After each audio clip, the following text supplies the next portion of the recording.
آپ یہ دیکھیے کہ ایک دن میں 2200 کچھ پوائنٹس 100 انڈیکس کا بڑھ جانا معجزے سے کم نہیں ہے. مطلب ہمارے ہاں تو اس کا کوئی رواج ہی نہیں ہے. مجھے تو یوں لگتا ہے کہ کہیں وہ خواب شرمندہ تعبیر نہ ہو جائے جو اسحاق ڈار صاحب کہتے تھے کہ میں 200 سے نیچے لے کے آؤں گا اس کو. مہنگائی جو ہے وہ 8.6% کم ہوئی ہے کہ ریلیف وہ ہے جو گراس روٹ لیول پر عام آدمی کو سڑک پہ پہنچے. ہمیں اپنی یعنی اکانومی کو ڈاکومنٹ کرنا پڑے گا. میں سمجھتا ہوں کہ یہ دانشمندانہ فیصلہ تھا کہ میسو ٹیکسیشن نہیں کی گئی. اب کیا اچھی چیزیں جو ہیں وہ نظر آنا شروع ہوں گی؟ ابھی کہہ بھی رہے ہیں کہ سٹاک مارکیٹ جو ہے اس میں تیزی آ رہی ہے, ڈالر نیچے جا رہا ہے. دیکھیے میں آپ کے ساتھ نہ صرف متفق ہوں بلکہ یہ ایک کامن فیلنگ ہے کہ ہماری اکانومی جو بڑی تباہ حال تھی اس کے لیے آئی ایم ایف کا یہ معاہدہ جو ہے یہ ایک سے زیادہ وجوہات کی بنا پر ہمارے لیے اہم تھا. اور یقینی طور پہ میں سمجھتا ہوں کہ اب اس معاہدے کے بعد وہ راستے جو بند ہو گئے تھے کھل جائیں گے سارے, جہاں سے ہمیں دوست ممالک جو ہے وہ کھل کے ہماری امداد کر سکتے ہیں بغیر کسی اندیشے کے, بغیر کسی خطرے کے. ایک بات تو یہ ہے. لیکن میرا خیال ہے اس آئی ایم ایف کی ڈیل کا تو جتنا بھی ہم گائیں اس کو وہ کم ہے, لیکن اس سے پہلے اس کے پس منظر کو بیان کرنا ضروری ہے تاکہ ہمارے جو ناظرین ہیں وہ یہ سمجھ پائیں کہ کیوں ہم اتنی خوشی کا اظہار کر رہے ہیں اس کے اوپر. حالانکہ پرائم منسٹر صاحب نے کہہ دیا ہے کہ لمحہ فخریہ نہیں لمحہ فکریہ ہے. کریکٹ. تو اس چیز کو دیکھیے اس کے لیے ایک تو میں جاننا چاہتا ہوں کہ وہ لوگ جو کہہ رہے تھے کہ پاکستان ڈیفالٹ کر گیا ہے, کر جائے گا نہیں کہتے تھے, آپ کو یاد ہونا چاہیے. آپ کو یاد ہونا چاہیے فواد چودھری کی جو بکواس کرتے تھے, آپ کو یاد ہونا چاہیے شاہ محمود قریشی صاحب جو بے تکی بے معنی گفتگو کرتے تھے. وہ میں نے کہا کہ وہ تو کہتے تھے پاکستان ڈیفالٹ کر گیا ہے. اب اس بیانیے کا کیا ہوگا؟ ان کے اوپر ان کی عقل کا ماتم کرنا چاہیے, ان کی مذمت کرنی چاہیے. یہ مجھے ابھی سمجھ میں نہیں آ رہی, لیکن بہرحال دیکھیے 9 مئی ہوا, ابھی بڑا سانحہ ہے, بہت بڑا سانحہ ہے. وہ بھی پاکستان کی سالمیت پر حملہ ہے, پاکستان کی دفاعی تنصیبات پر حملہ ہے. لیکن یہ دوسرا 9 مئی ہے. پہلا 9 مئی اس دن ہوا تھا جب اس ملک کے وزیر خزانہ نے 2 صوبائی وزرائے خزانہ کے ساتھ مل کے آئی ایم ایف کو ایک خط لکھوا رہا تھا. یاد ہے آپ کو کہ پاکستان کو قرضہ نہ دیں. یہ ہے محب وطنی کا لیول. میں لفظ نہیں استعمال کرنا چاہتا, کوئی زیادہ خطرناک لفظ نہ نکل جائے میرے منہ سے, لیکن میں تب بھی اور آج بھی ان کی اتنی ہی مذمت کرتا ہوں جتنی میں کرتا تھا. دیکھیے جی, گزارش یہ ہے, اصل میں یہ تھا وہ لوگوں نے اس کو یعنی کہا کہ جی یہ بارودی سرنگیں بچھا گئی پی ٹی آئی جاتے ہوئے. میں یہ سمجھتا ہوں کہ یہ ایک مذموم سازش تھی پاکستان کی معیشت کو تباہ کرنے کی. اور اس میں مجھے حیرت اس بات پہ ہے کہ وہ لوگ جو دوسروں کو میر جعفر میر صادق کہتے تھے, میں آج ذمہ داری سے کہہ رہا ہوں کہ وہ لوگ جنہوں نے پاکستان کی اکانومی کو تباہ کرنے کی سازش کی تھی, سب سے بڑے میر جعفر اور میر صادق وہ ہیں, سب سے بڑے غدار وہ ہیں, کوئی دو رائے نہیں اس کے بارے میں. ایک اور حوالہ جو یعنی جس کے اوپر گفتگو کرنی چاہیے وہ یہ ہے کہ پاکستان کی معیشت جو ہے سابقہ حکومتوں کے دور میں, چاہے وہ پیپلز پارٹی کی تھی, چاہے وہ ملٹری حکومت تھی, چاہے وہ پی ٹی آئی کی تھی, جس کی بھی تھی, یہ ایڈ ہاک طریقے پر چلائی جاتی رہی ہے ہمیشہ. کبھی بھی کسی نے لانگ ٹرم فیصلے نہیں کیے. مثال کے طور پہ پاکستان کی اکانومی اس وقت تک ٹھیک نہیں ہو سکتی جب تک یہ ڈاکومنٹڈ نہیں ہوگی.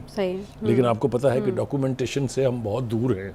وہ جو ریفارمز کی بات ہم کرتے ہیں کہ ریفارمز آنی چاہیے ہماری معیشت کی بہتری کے لیے, اس کا طریقہ کار یہی ہے کہ جب تک ہم اپنی اکانومی کو ڈاکومنٹڈ نہیں کریں گے, جب تک وہ ملک کا سارا سرمایہ جو غیر ملکی بینکوں میں پڑا ہے یا غیر ممالک میں جن کی جو ہے وہ, مجھے آپ یہ بتائیے کہ یہ کیوں نہیں ہو پا رہا اور کرنا کس نے؟ میں عرض کروں آپ سے, انہوں نے کرنا ہے.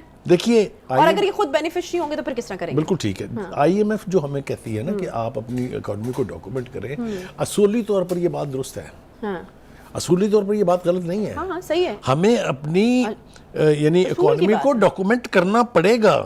لہٰذا جو آئی ایم ایف کہہ رہی ہے یا جو ہم سے مطالبہ کرتی ہے وہ کوئی ایسا غلط نہیں ہے. ٹھیک ہے, لیکن وہ ہم پچھلوں کا میں عرض کر رہا ہوں, یہ تو حکومت کو کرنا ہے. جو بھی حکومت کا وزیر اعظم ہے اس کو انشور کرنا ہے. اس کے بینیفیشری کون ہے جو حکومت پہ بیٹھے ہیں؟ جو obviously پھر تو نہیں ہونے والا. نہیں میں عرض کروں آپ سے, جب تک وہ اپنے مفاد کی خاطر عوام کے مفاد کو کمپرومائز کرتے رہیں گے یہ کبھی نہیں ہوگا. لیکن اب وقت ہے کہ اکانومی کی بہتری کے لیے ہم بڑے فیصلے کریں. میں آپ کو مثال دوں. آپ کو یہ بتائیے کہ آئی ایم ایف کے پاس گروی کس نے رکھا تھا اسٹیٹ بینک آف پاکستان کو؟ کبھی آپ نے سنا کہ کسی ملک کا اسٹیٹ بینک جو ہے وہ انڈیپینڈنٹ ہو جائے؟ تو مجھے خوشی ہے اس بات کی کہ اس حکومت نے یہ اندیا دیا تھا کہ ہم اس کے لیے کانسٹیٹیوشن میں امینڈمنٹ لائیں گے، کیونکہ سابقہ حکومت نے امینڈمنٹ کے ذریعے یہ بینک جو ہے یہ گروی رکھا تھا IMF کے پاس.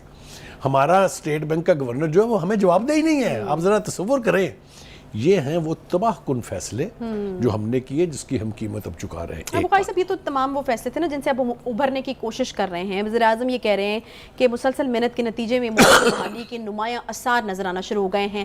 مجھے بتائے گا کہ دیکھیں، جب ہم بات کرتے ہیں تو ہم ذرا تھوڑی عوامی بات کرنے کی کوشش کرتے ہیں، لوگ ہمیں سن رہے ہوتے ہیں، وہ جاننا چاہتے ہیں کہ اس کے نتیجے میں ان کی زندگیوں پر کیا مثبت اثرات آئیں گے. تو میں تو جاننا چاہ رہی ہوں کہ IMF کی اگر ڈیل ہو گئی ہے تو اس کا کیا ایک ٹرکل ڈاؤن ایفیکٹ جو ہے وہ کیا ہے؟ ابھی تو آنے والے وقت میں ہمیں آنے والے دنوں میں ہمیں پتہ چلے گا، لیکن جو اس کا امیجیٹ ایفیکٹ ہے وہ اتنا پازیٹیو ہے کہ مجھے تو لگتا ہے کہ پتہ نہیں اکانومی کن نئی راہوں پر چلنے والی ہے.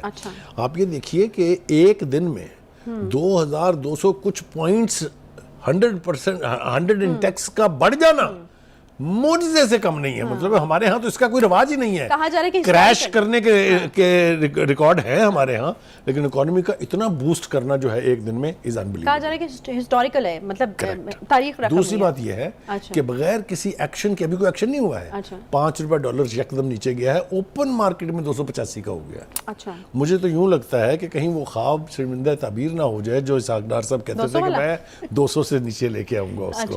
اللہ کرے کہ ایسا ہو جائے، اور ہونا چاہیے. صحیح. جو ایک بات اور اس کے اندر پوشیدہ ہے وہ یہ ہے کہ پرائم منسٹر صاحب نے ایک شخص کی بڑی تعریف کی ہے، اور وہ ہیں ہمارے chief of army staff general Asim Munir صاحب. انہوں نے کہا ہے کہ وہ نہ صرف یہ کہ دوست ممالک جو ہے سعودی عربیہ UAE ہے، وہاں سے انہوں نے ہمیں پیسے لا کے دیے ہیں. مطلب وہ باقاعدہ کریڈٹ دے رہے ہیں اس کو. میں سمجھتا ہوں یہ بہت اچھی بات ہے اگر انہوں نے مدد کی ہے. مدد جو ہے باجوہ صاحب نے بھی PTI حکومت کی بہت کی تھی، لیکن وہ انہوں نے گانے کی بجائے وہ الٹا ان کے گلے میں جو کچھ ہار انہوں نے ڈالے ہیں وہ تو آپ کے سامنے ہیں.